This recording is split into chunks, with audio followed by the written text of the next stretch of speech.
Sebelum proses belajar mengajar pada masing-masing sekolah, tentunya dilaksanakan pemilihan ketua kelas. Proses pemilihan ketua kelas tersebut dipimpin langsung oleh wali kelas yang diikuti oleh seluruh siswa-siswa yang ada di dalam salah satu kelas. Sehingga dengan demikian, ketika wanita tersebut atau perempuan dapat menjadi ketua kelas, ini adalah juga merupakan salah satu peran sebagai emansipasi wanita untuk mengemban amanah dalam melaksanakan tugas-tugas keseharian seperti menjadi ketua kelas. Juga merupakan implementasi untuk mewujudkan kesetaraan gender atau kebersamaan antara perempuan dan laki-laki untuk mengemban sebuah amanah. Sehingga lewat video ini kita akan sharing untuk mengenal beberapa cara yang dapat dilakukan sehingga dapat menjadi ketua kelas perempuan yang berwibawa.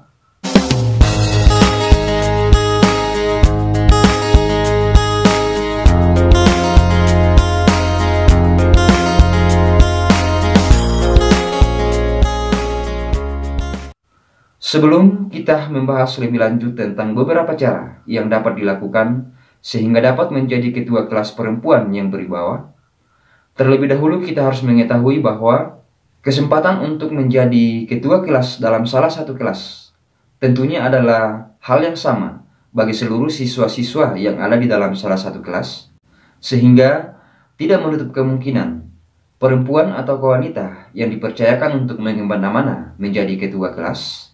Sehingga ada beberapa hal yang dapat dilakukan untuk menjadi ketua kelas perempuan yang berwibawa, yaitu yang pertama adalah ketua kelas perempuan haruslah mampu membangun dedikasi yang ada di dalam pribadi mereka, yang mampu mengorbankan tenaga, pikiran, dan waktu dalam melaksanakan tugas-tugas atau keamanan sebagai ketua kelas.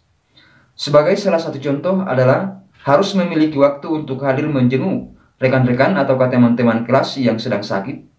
Kemudian yang kedua adalah ketua kelas perempuan seharusnya juga harus menjadi contoh di dalam salah satu kelas. Seperti ketua kelas tersebut harus memberikan contoh tentang arti pentingnya kedisiplinan yang dapat dilakukan dengan berbagai macam cara, yaitu hadir lebih awal di sekolah sebelum jam mata pelajaran dimulai.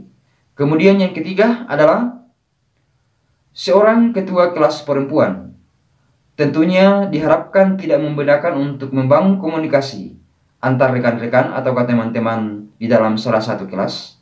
Meskipun demikian, suatu kendala yang sering terjadi bagi perempuan di dalam salah satu kelas tentunya biasanya membatasi untuk berkomunikasi dengan teman-teman laki-laki atau pria yang ada di dalam salah satu kelas. Tetapi ketika di dalam salah satu kelas ketua kelasnya adalah perempuan, maka tentunya diharapkan tidak membedakan untuk membangun komunikasi dengan teman-teman perempuan dan juga teman-teman laki-laki. Hal ini dimaksudkan untuk mempermudah membangun komunikasi antar rekan-rekan di dalam salah satu kelas.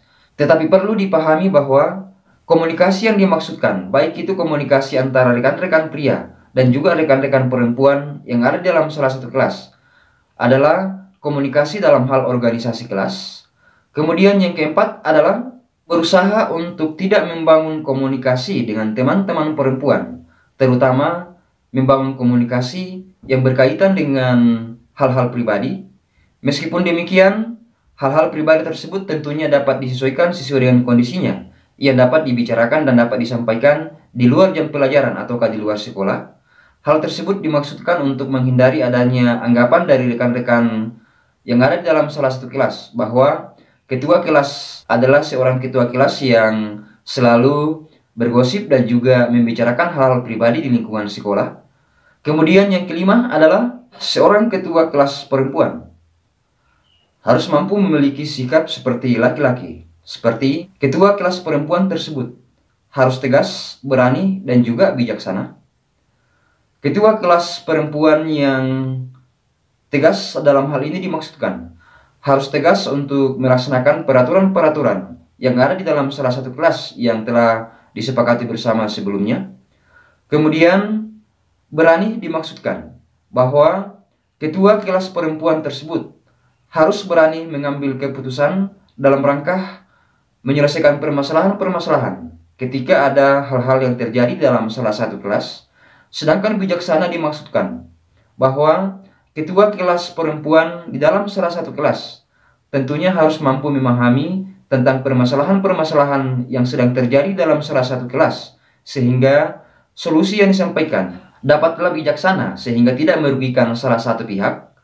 Kemudian yang keenam adalah ketua kelas perempuan seharusnya dapat memiliki kepercayaan diri layaknya seorang pria. Kepercayaan diri tersebut dimaksudkan bahwa ketua kelas perempuan tersebut haruslah mampu memiliki kepercayaan diri untuk berbicara, terutama ketika akan tampil berbicara di depan umum. Kemudian yang ketujuh adalah ketua kelas perempuan haruslah berusaha untuk tampil seperti laki-laki ketika sedang melaksanakan kegiatan-kegiatan yang ada di dalam salah satu sekolah. Seperti ketua kelas perempuan haruslah memiliki suara yang lantang dan juga memiliki intonasi atau vokal ketika dipercayakan untuk memimpin ataukah sebagai komandan upacara. Hal ini dimaksudkan agar suaranya kedengaran bagi seluruh peserta upacara dan juga suaranya kedengaran enak didengarkan oleh seluruh peserta upacara. Yang terakhir, yang kedelapan, yang dapat dilakukan oleh ketua kelas perempuan sehingga dapat berwibawa adalah selalu menjaga diri untuk tetap memiliki stamina yang baik, sehingga kelihatannya menarik dan juga menawan.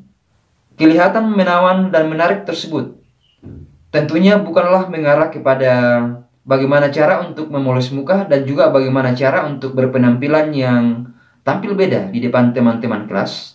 Tetapi hal ini dimaksudkan untuk memberikan contoh kepada rekan-rekan kelas dan juga rekan-rekan yang ada di dalam salah satu sekolah, bahwa ketua kelas perempuan tersebut selalu memiliki kondisi yang prima setiap hari dan juga menawan dan menarik, sehingga dapat kita melihat bahwa untuk menjadi ketua kelas tentunya tidak terlepas dari peran perempuan sebagai ketua kelas, di mana untuk menjadi ketua kelas yang berwibawa tentunya ada berbagai macam cara yang dapat dilakukan, sehingga ketua kelas perempuan tersebut tentunya juga dapat diandalkan selain ketua kelas laki-laki. Oke guys, semoga bermanfaat dan terima kasih kepada sahabat dan teman-teman komunitas tutorial organisasi yang telah mendukung channel ini. Dan bagi sobat dan teman-teman yang baru melihat dan baru berkunjung dan berkerinduan untuk belajar seputaran organisasi, silakan bergabung dengan saya melalui channel tutorial organisasi. Dan jangan lupa untuk mengklik dan menonton salah satu video yang akan ditampilkan di akhir video ini. Salam kompak penuh persahabatan dan terima kasih sudah menonton.